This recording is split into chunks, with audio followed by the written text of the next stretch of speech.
Hello movie box, welcome back to CSR movies. मित्रांनो, 17 जानेवारीला जिलबी आणि मंगला हे 2 मराठी चित्रपट रिलीज झाले आहेत आणि हिंदीमध्ये कंगना रनावत यांचा इमर्जन्सी, तसेच अजय देवगन, अमान देवगन आणि राशा थडानी यांची मुख्य भूमिका असलेला आझाद नावाचा चित्रपट, असे जवळपास 4 चित्रपट रिलीज झालेले आहेत. तर या चित्रपटाचा ट्रेलर रिव्ह्यू मी ऑलरेडी चॅनलवर केला आहे आणि ट्रेलर रिव्ह्यू केल्यानंतर मला या चित्रपटाकडून चांगल्यापैकी अपेक्षा वाढल्या होत्या. वाढल्या म्हणण्यापेक्षा म्हणजे बरा वाटला होता एकंदरीत ट्रेलर. खूप काही वेगळा असा कन्सेप्ट नाहीये या मूवीचा, बट स्टील काहीतरी पॉझिटिव्ह, काहीतरी वेगळं आहे. सिरियस मर्डर मिस्ट्री दाखवण्याचा प्रयत्न करत आहेत डायरेक्टर नितीन कांबळे या चित्रपटाद्वारे, त्यामुळे थोडीशी उत्सुकता होती. सो तर बघूयात हा चित्रपट मला कसा वाटला. ट्रेलर नंतर माझ्या अपेक्षांना हा चित्रपट खरा ठरतोय की नाही हे बघूयात या चित्रपटाच्या रिव्ह्यूमध्ये. So without wasting much time, let's get started. तर मित्रांनो, चित्रपटाची कथा सांगायची झाली तर थोडक्यात सांगतो. एक करप्ट असा ऑफिसर असतो ज्याचं नाव असतं ACP विजय करमारकर, जी भूमिका अर्थात आपल्या स्वप्नील जोशी यांनी साकारली आहे. आणि कुठून आणि कसा पैसा उकळायचा फक्त यावरच त्याचं नेहमी लक्ष असतं. अशी एक ती व्यक्तिरेखा आहे, ग्रे भूमिका आहे, जे की आपण ट्रेलरमध्ये पण बघितलं आहे. तर त्यांचे वडील असतात DCP करमारकर, जे त्यांचे वरिष्ठ म्हणजे सिनियर ऑफिसर असतात त्यांच्याच डिपार्टमेंटमध्ये. तर त्यांच्याकडे एक अशी केस येते, एक मोठे उद्योगपती असतात सुभेदार, आणि त्या सुभेदार घराण्याचे एक जावई असतात. त्यांचा मर्डर होतो, एक मिस्टिरियस मर्डर होतो. आणि मग तो मर्डर का होतो, कसा होतो, त्या मर्डरमध्ये कुणाचा हात आहे, हे ACP करमारकर म्हणजे स्वप्नील जोशी यांना याचा शोध लावायचा असतो. तर अशा प्रकारे या चित्रपटाची स्टोरी आहे बेसिक. आणि प्रसाद ओक यांचे जे फॅन्स असणार आहेत, तर त्यांच्यासाठी देखील काहीतरी वेगळं पाहायला त्यांना मिळणार आहे या चित्रपटामध्ये. सो असा हा एक चित्रपट आहे, असं एक बेसिक कथानक या चित्रपटाचं आहे. कथानक जसं मी म्हणालो आधीच, खूप काही वेगळं होतं. मर्डर मिस्ट्रीज आपण खूप बघितल्यात बॉलिवूडमध्ये किंवा साऊथमध्ये, आणि अशाच पद्धतीचा हा पण एक मर्डर मिस्ट्री आहे. तर मित्रांनो, मर्डर मिस्ट्री जॉनराच्या मूव्हीजमध्ये चित्रपटाचा स्क्रीन प्ले खूप मोठी भूमिका पार पाडतो. चित्रपटाचे परफॉर्मन्सेस तर डेफिनेटली रिस्पॉन्सिबल असतातच, पण चित्रपटाचं स्क्रीन प्ले, स्टोरी हे कशा रीतीने पुढे सरकतंय, त्यामध्ये काय काय गतिविधी घडतायत, म्हणजे काय काय सबप्लॉट्स आहेत, या सगळ्या गोष्टी त्यासाठी खूप महत्वाच्या असतात. किती मिस्टिरियसली या सगळ्या गोष्टी बांधण्यात आल्या आहेत. तुम्हाला edge of the seat experience तो मूवी देतोय का, या सगळ्या गोष्टी एका मर्डर मिस्ट्री चित्रपटाला यशस्वी करण्यासाठी खूप महत्वाच्या असतात. आणि मित्रांनो, मला खरंच सांगावं असं वाटतं की हा चित्रपट बहुतांश ठिकाणी मी जेवढ्या गोष्टी सांगितल्या आहेत त्या ठिकाणी खरा ठरतो. दिग्दर्शक नितीन कांबळे यांनी त्यांच्या दिग्दर्शनाद्वारे खूप चांगला चित्रपट देण्याचा आपल्याला प्रयत्न केला आहे.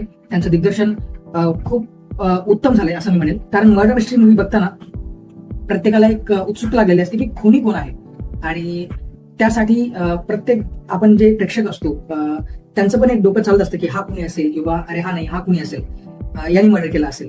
आणि जर तुम्ही प्रेक्षकांना हा विचार करायला लावलत तर तुम्ही नक्कीच एक सक्सेसफुल मर्डर मिस्ट्री दिला आहेत असं म्हणेल. आणि माझ्यासोबत अजून एक जे प्रेक्षक बसले होते, तर आम्ही दोघेही मिळून बेसिकली एंगेज झालो होतो की नाही, हा खुनी असेल, किंवा हा असेल, किंवा नाही असं असेल, असं मोटिव्ह असेल.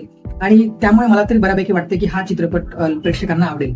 ही एक मर्डर मिस्ट्रीसाठी खूप महत्वाची गोष्ट आहे. So yes, it's a thumbs up in terms of direction and screen play. Apart from screen play guys, या चित्रपटाचे परफॉर्मन्स म्हणायचे झाले तर खूप दिवसानंतर स्वप्नील जोशी एका चॉकलेट बॉय किंवा बॉय नेक्स्ट डोअर या भूमिकेमधून, या कॅरेक्टरमधून बाहेर पडताना दिसतोय. हा असा प्रयत्न करताना तो दिसतोय. एक सिरियस करप्ट ऑफिसरची भूमिका तो साकारतोय. तर सुरुवातीला तुम्हाला तो काहीतरी वेगळं वाटेल बघायला, कारण अशा भूमिका करताना आपण त्यांना बघितलेलं नाहीये. पण ट्रस्ट मी, त्यांनी खूप मनापासून ही भूमिका साकारली आहे. सो स्वप्नील जोशी काही ठिकाणी तुम्हाला कमकुवत वाटेल, पण एकूण सांगायचं झालं तर त्यांचा परफॉर्मन्स खरंच या मूवीमध्ये चांगला होता असं मी म्हणेल. त्याशिवाय प्रसाद ओक या सिनेमाचे USP आहेत गाईज. तुम्हाला नक्कीच प्रसाद ओक यांना या चित्रपटात बघून सरप्राईजही व्हाल आणि तुम्हाला बरं देखील वाटेल. आणि धर्मवीर 2 या चित्रपटानंतर अशा रोलमध्ये प्रसाद ओक यांना बघणं एक पर्वणी असणार आहे त्यांच्या फॅन्ससाठी, त्यांच्या चाहत्यांसाठी. सो त्यांनी त्यांचा पार्ट खूप प्रॉमिसिंग रित्या पार पाडलेला आहे. आणि yes, he is the X factor of this movie, we can say so after watching the movie. त्यांच्या व्यतिरिक्त शिवानी सुर्वे यांनी जान्हवी सुभेदार यांची भूमिका पार पाडलेली आहे. त्या प्रसाद ओक यांच्या म्हणजेच सौरव सुभेदार यांच्या पत्नीच्या भूमिकेत दिसतील. आणि त्यांच्या भोवती सुद्धा खूप काही मिस्टिरियस गोष्टी घडणार आहेत. तर प्रत्येक पात्र असंच आहे की त्यामुळे तुम्हाला कुठल्या पात्रावर संशय घेऊ असं होतं. प्रत्येक पात्राचं एक मोटिव्ह असतं या खुनामागं. त्यामुळे तुम्हाला नक्कीच शेवटपर्यंत वाटेल की खुनी कोण आहे, आणि या सगळ्यामध्ये तुम्हाला चित्रपट नक्कीच एंगेज करून ठेवेल. याशिवाय गणेश यादव यांनी पाटील काका ही व्यक्तिरेखा साकारली आहे. पाटील काका हे कुणी नोकर वगैरे किंवा माळी वगैरे नाहीये, तर ते त्यांच्या कंपनीचे एक बोर्ड मेंबर आहेत. याशिवाय पर्ण पेठे ऍज रुबिना, जे आपण ट्रेलरमध्ये बघितलं, जी की पप्पूची बहीण असते. पप्पू म्हणजेच प्रणव रावणाने. पप्पू हा एसीपी विजय करमारकर यांचा खबऱ्या असतो, आणि त्याच्या भोवती पण काहीतरी एक वेगळं कथानक गुंफलं गेलेलं आहे. आणि याशिवाय ऋषी देशपांडे म्हणजेच डीसीपी करमारकर म्हणजेच स्वप्नील जोशी यांच्या वडिलांच्या भूमिकेत ते आपल्याला दिसतील. तर एकंदरीत बोलायचं झालं तर सगळ्यांच्याच भूमिका चित्रपटात महत्वाच्या आहेत. स्वप्नील जोशी नक्कीच या चित्रपटात सेंट्रल कॅरेक्टर आहेत ऍज इन्व्हेस्टिगेटिंग ऑफिसर, पण बाकी सगळ्याच भूमिका तेवढ्याच महत्वपूर्ण या चित्रपटात आहेत. तर ही होती या चित्रपटाची कास्टिंग आणि परफॉर्मन्सेस, जी की मला पर्सनली खूप जास्त आवडलेली आहे. मित्रांनो, एक खूप चांगला चित्रपट देण्याचा प्रयत्न नितीन कांबळे यांनी केलेला आहे. या चित्रपटाचा स्क्रीन प्ले खूप स्ट्रॉंग आणि एंगेजिंग आहे, आणि तेवढाच तो मिस्टिरियस देखील आहे. शेवटपर्यंत खुनी कोण आहे, त्याचं मोटिव्ह काय आहे, हे तुम्हाला ओळखता नक्कीच येणार नाही, याची मी गॅरंटी देतो, याची मी खात्री देतो. जरी देखील तुम्ही खुनी ओळखला तर त्याचा मोटिव्ह काय असणार आहे, किंवा तो कोणत्या बॅकग्राऊंड मधून तो येतोय, त्यामध्ये अजून काय त्याचं पास्ट बॅकग्राऊंड आहे, तर हे तुम्हाला ओळखता येणं थोडंसं मुश्किल आहे. आणि त्यासाठी तुम्ही प्रयत्न करत राहतात, आणि हेच या चित्रपटाचं एक वैशिष्ट्य आहे असं म्हणेल.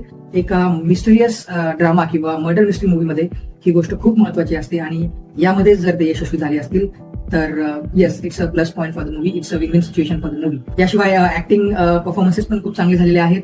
बॅकग्राऊंड म्युझिक, जे एका सस्पेन्स किंवा मिस्ट्री मूवीसाठी, मर्डर मिस्ट्री मूवीसाठी ज्या प्रकारचं बॅकग्राऊंड म्युझिक आवश्यक असतं, तसंच बॅकग्राऊंड म्युझिक या मूवीचं आहे. ते तुम्हाला नक्कीच एक थ्रिल देण्याचा प्रयत्न करतं, किंवा एक सस्पेन्स क्रिएट करण्याचा प्रयत्न नक्कीच करतं. त्यामुळे बॅकग्राऊंड म्युझिक मध्ये सुद्धा हा चित्रपट यशस्वी झालेला आहे असं मी म्हणेल. त्याशिवाय डिरेक्शन नितीन कांबळे यांनी जे केलं आहे, त्यासाठी पण माझा थम्सअप आहे. He is brilliant as a director in this movie. So these are a few points which I felt are positive about this movie. आणि मित्रांनो, वीक पॉइंट बद्दल बोलायचं झालं तर ज्या पॉझिटिव्ह गोष्टी आहेत त्याच कुठे ना कुठे खूप परफेक्ट करण्याच्या नादात या मूवीला मागे खेचतात. जसं की या सिनेमाला खूप एंगेजिंग किंवा खूप मिस्टरीज बनवण्याच्या नादात या चित्रपटात खूप सारे कॅरेक्टर्स विणले गेलेले आहेत.